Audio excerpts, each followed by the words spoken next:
that they thought the tools might come in handy. They talked about the chaos of the fire and how emotionally they couldn't think, and that immediately got me thinking about my lessons in my classroom. They talked about the identity of the firemen, that those tools were their identity and they couldn't let that go. They didn't know how to do it. And also they didn't trust their leader. They had a new foreman and they didn't trust him. And I started to think, well, as a teacher, if we don't trust our head or even head of department, and then if we keep on doing things that are prescribed by Ofsted, if we keep on using all these things we're told about, we just get befuddled in a lesson. And one of those tools might be technology. And then if you add technology with resources and with a strategy you've been told about, and then 3 whole school strategies you have to execute every lesson, you can see how all of those tools weigh teachers down, and we just lose our self-confidence and we lose our independence to actually be agile in the classroom. And it made me think about stripping away all of those other things and focusing on core practice. The foreman in that fire, Wagner Dodge, which is a great American name, he survived.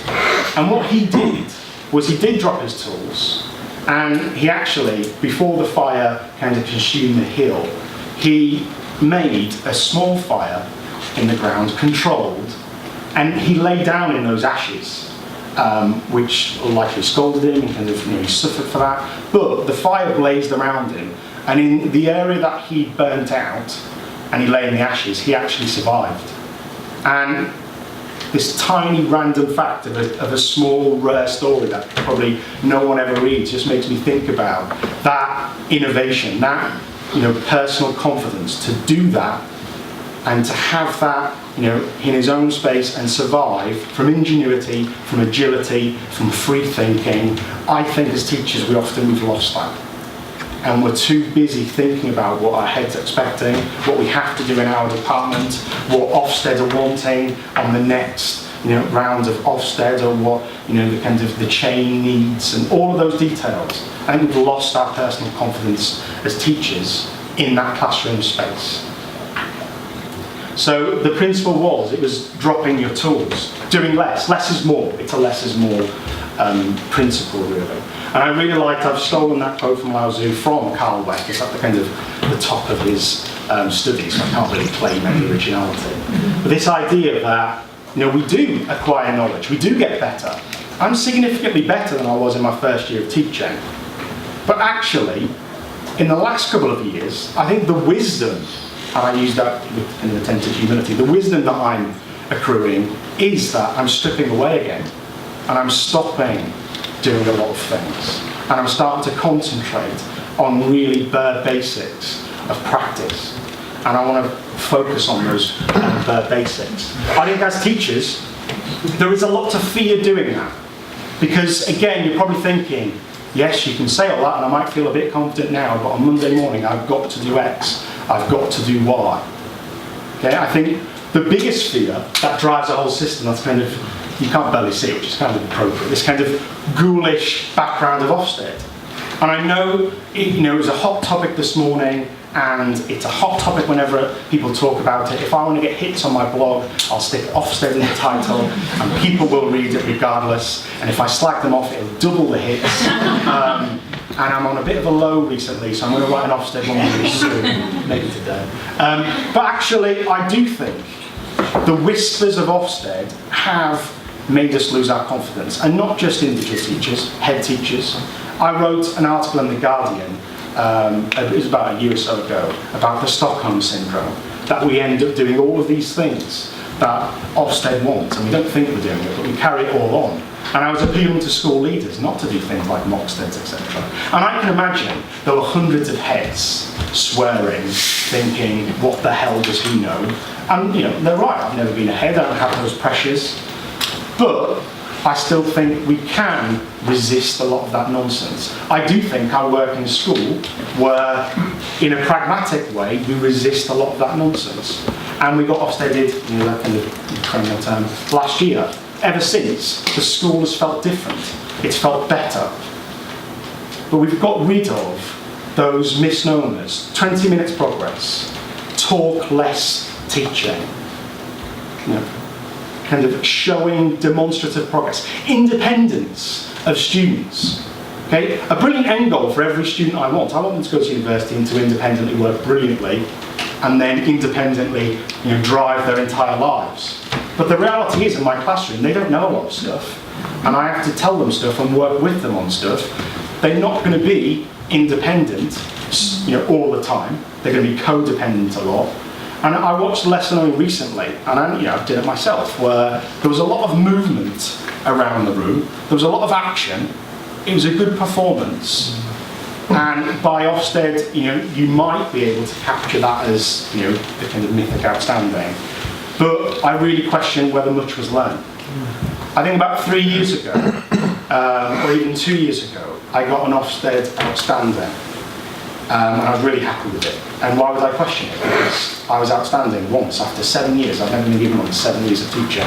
I was really happy about it. And what it was, really, it was post-it notes. It was kids moving about the room. There was lots of visible feedback. It was exciting. I was excited. They were excited. But with that excitement, with all that movement, I think, and I know in the next couple of lessons, it didn't really stick. It just didn't stick. Now, what I'm not saying, I'm not encouraging boredom. I'm not encouraging, you know, kind of didactic teaching. I'm saying that there are various tools, and we need to be flexible with it. And I will do things that are fun, and actually sometimes I'll do things that I know they won't learn anything, but it's about having that relationship and it being positive and keeping that going. But I'll do that because I'm making that judgment, you know, as a confident teacher, not because I'm performing for Ofsted. So I've stopped doing it, and I can't do it now. If I get observed now, I can't do some of those activities I did, because the kids will be going, what the hell are we doing? And that's good. And I think they are learning more. And I'm being reflective. And I know, critically, it's going wrong on days. And some days it's going well. But I'm stopping performing. Maybe that's part of the confidence I'm getting because I'm in a more senior position in the school. I'm trying not to forget the reality of that. But I know that, you know, people aren't watching me for most of the time, and that's true of every teacher. So we can start to resist some of those Ofsted whispers. What happens ultimately is we just become overloaded. And I think, you know, we talk about teacher stress. It's a very, you know, real problem. I think I work in a good school, you know, we're not in special measures with all kinds of, you know, draconian rules about how we should teach. Yeah, I know that it's a stressful job. Okay, on a daily basis, the pressure of results. I've got, I think more than ever, and it's an anecdotal response, I think there's more stressed students than I've ever taught before. Around A-level students, you know, panicking for exams. On a practical level, we have more students who don't sit in the exam hall now through anxiety and all kinds of other reasons. And that stress is real and tangible. And it's because we're overloaded. And, you know, I think about back to, you know, those firemen with all their tools. They're overloaded, they're in a very stressful situation. And they're not, you know, feeling confident enough to drop some of that external stuff, and it's weighing them down. You know, what are the solutions? Well, to get over the stress, it's obviously working as part of a team, that collective. And if you're in a good department, you know, your world, your entire job, you will know, is far better than if you're in a department that isn't supportive, that isn't working together, where you don't have autonomy and some choice. I make people do things in my department. I'm a bit of a bully about how rooms are laid out. But actually, we can work better as part of a team, and that will be partially a solution. But ultimately, the biggest solution, and my focus really, is about what you can do as an individual teacher in the classroom when no one's looking. What are you doing to get better, to develop your practice? And it's about doing it yourself. And no one is stopping you doing that. I can, you know, back to my summer, I can teach at my summer next year to every year group, pretty much, if I wanted to. I could binge on a my summer. I actually don't want to. I'm a bit tired of my summer, and I'm making that decision myself not to teach it. I'm not making it because I'm being told to. As an individual, I'm talking about stress and all those pressures, and we talked about PRP and time. I know, we're in that kind of fire zone. It's a struggle emotionally. And to make any sort of real singular habit change to our teaching, particularly maybe like myself, you've been teaching into double figures for a while, it's really hard to change those habits. What we know is that to become an expert takes kind of fabled 10,000 hours, Malcolm Gladwell, lots of debate about the different kind of how many hours, but we know it takes a lot of deliberate practice. And that can be hard when a lot of things are coming your way. But it can be done. Maybe not 10,000 hours, maybe something a bit shorter, a bit more practical. And I think you can have plans and make improvements that are really small. And there's a profound simplicity to them. So it might be, you focus on something 10 minutes a day for a period of weeks. I like this idea of just doing something really small, one small improvement, and that beats out this kind of, all Sunday you're working on something for 4 or 5 hours, or over half term when we allegedly rest and have holidays, and you're spending all that driving through new resources and changing your planning. I think realistically, how we will get our confidence and how we will achieve any sort of improvement in our teaching, it will be small, incremental, but that's what we should start doing. We should start zooming in and recognising that small differences accumulate, aggregate, and make a big difference. In the last year, I wrote a book for new English teachers, and people asked me, as soon as I wrote that book, people asked me, how did you do that? You're doing the job, being head of English, how did you do it? And I did spend some time, I'll be honest, in the summer holiday, working in blocks of time.